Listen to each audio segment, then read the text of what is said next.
How can the Broncos pull off the now an upset over the 49ers at home this Sunday? Guys, let's break down the keys to victory, and let's hit that first one right now. First is cash in the gold zone. Remember Nathaniel Hackett? It's the gold zone down there. We haven't heard that recently because when the Broncos have got to the red zone, it's been a stop sign. And Nathaniel Hackett kind of alluded to that while changing the name to the gold zone, said, we want to turn it into gold there. They haven't, and they need to. 0 for 6 in the red zone.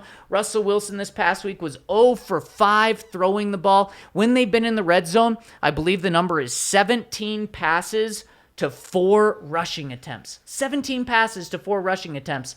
And, of course, 2 of those rushing attempts were fumbles.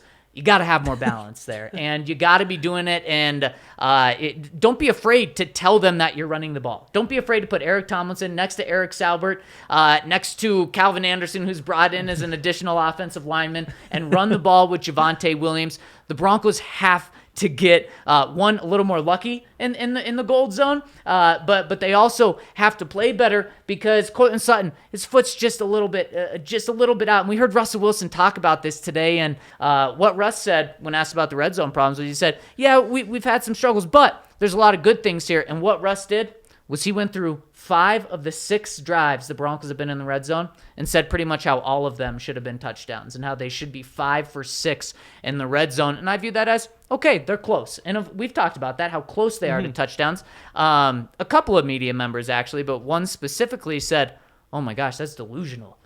Don't make it delusional. Just make it the gold zone and get in this week. Air Javonte. Oh, yeah.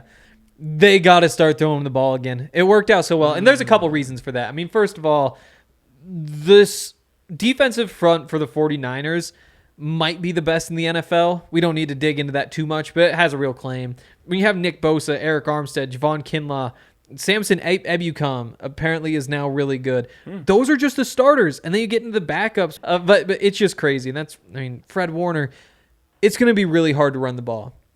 You hope you get Quinn Miners back. You hope you get Cam Fleming back. If you do, maybe that's a fair fight. Maybe you wind up with your 4.5 yards per carry. Anything more than that, I'd be shocked. Do you mean Billy Turner back? Oh, yeah, I do. I was thinking of Cam Fleming being out there. But, yeah, I mean, that first game, they were able to, first of all, just stretch the field so much that everybody was forced to sit back, and they could dump it off to Javonte, and that's a piece of this, is you need to open up the space by kind of stressing downfield more. But also, if the running game isn't working, you need to find a way to get the ball to Javonte. And I'm concerned about the running game this week. Yep. All right, let's hit this next one. Get mad. Yeah, I mean, the Broncos are 1-1 right now. And yet somehow they're like the laughing stock of the NFL. Now, it's because of mistakes. It's because people think Russell Wilson is corny, all that stuff. And he is. But, people really, really like dunking on the Broncos right now. They got to get mad about that, man. They got to feel like they have everything to prove to the world. Now, that doesn't mean that you have to change who you are or anything like that.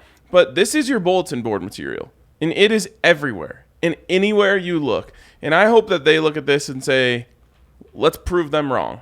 Everyone is doubting us. Let's prove them wrong. It's like one of the favorite rallying cries of football players everywhere. So I want this team to channel this and use it as a way to motivate themselves, because it is weird how much the Broncos are just being attacked from every angle right now. It's up to them to channel that and say, we've got an opportunity on Sunday Night Football, the biggest football broadcast out there, to shut everyone up. All right, let's hit the next one here. We've got Let Russ Run. This is one we touched on earlier.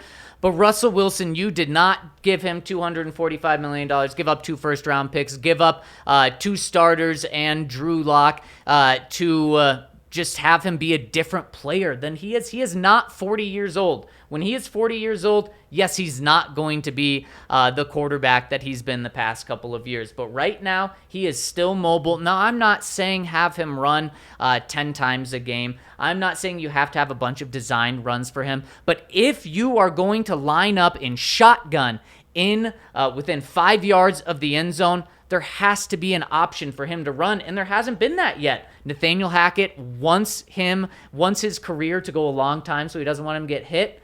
but you also have to get the best rust that you can. So let that leash out a little bit. Next one is Trick Jimmy. Trick Jimmy. That one was me. Because of the interceptions. That's what it was. Because, again, he loses those defenders in the middle of the field. And who knows, maybe he's ironed out some of that stuff, but he just has that penchant to turn the ball over, to make a couple of throws a game. He was even doing it last week after they started to get more aggressive defensively. You need to just be moving guys around. And the good news is you have a bunch of that versatility, and better news is that they've been using it. Even when Justin Simmons was in, he's not just playing center field. Half the time he's up in the box. So with Caden Stearns, with K'Wan Williams, I think you got a chance for somebody is going to get an interception in this game. I think I'm confident in saying that. And I think that you can get multiple if you just keep moving guys around, blitzing from different places. Brian, tell me about this trust circle. Yes, the trust circle. You need to trust each other. You need to trust each other. And it starts with Nathaniel Hackett trusting his coaches. He's got to be able to take some things off his plate and trust his people to give him information and go back to believing that. I feel like Nathaniel Hackett is overthinking a little bit, and that you have to trust the information that you have, but you also have to trust what your eyes are telling you about the game. Zach, we were talking about the option run after the show yesterday, and you said you're averaging 5 yards a carry or 7 yards a carry with Javonte Williams. You don't need to call that play there. And I think that in his heart, Nathaniel Hackett knows that. But he also went into the game thinking, okay, we love this play. It's working all week in practice. When we have a crucial 3rd or 4th and 1 that we really need, I'm going to call this. And so when they got down there, it's kind of like the 64-yard field goal where he's saying, okay, well, we had this plan. We got to the 46 left hash. Don't I have to stick with what we said? Right.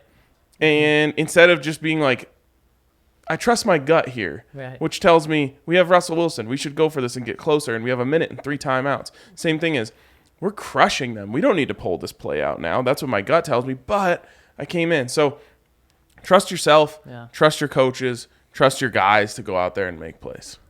A bonus one, Roadblock. If you shut down the 49ers running game, you're going to win. Because Jimmy G, he can put up a great game. He can put up 2 touchdowns, no interceptions, and 250 yards. He can do that.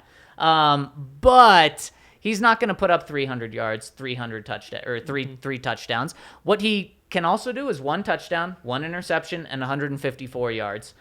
And if that's what he does, and you hold them to 100 rushing yards, you are going to win.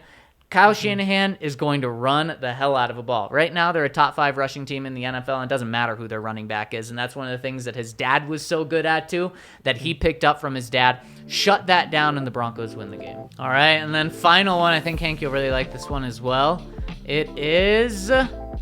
Don't eat NyQuil chicken. Yeah, this is just a general PSA for everyone, including the Broncos. It seems like it would be a bad idea to eat NyQuil chicken anytime, but I'm just hoping the Broncos don't do it before the game.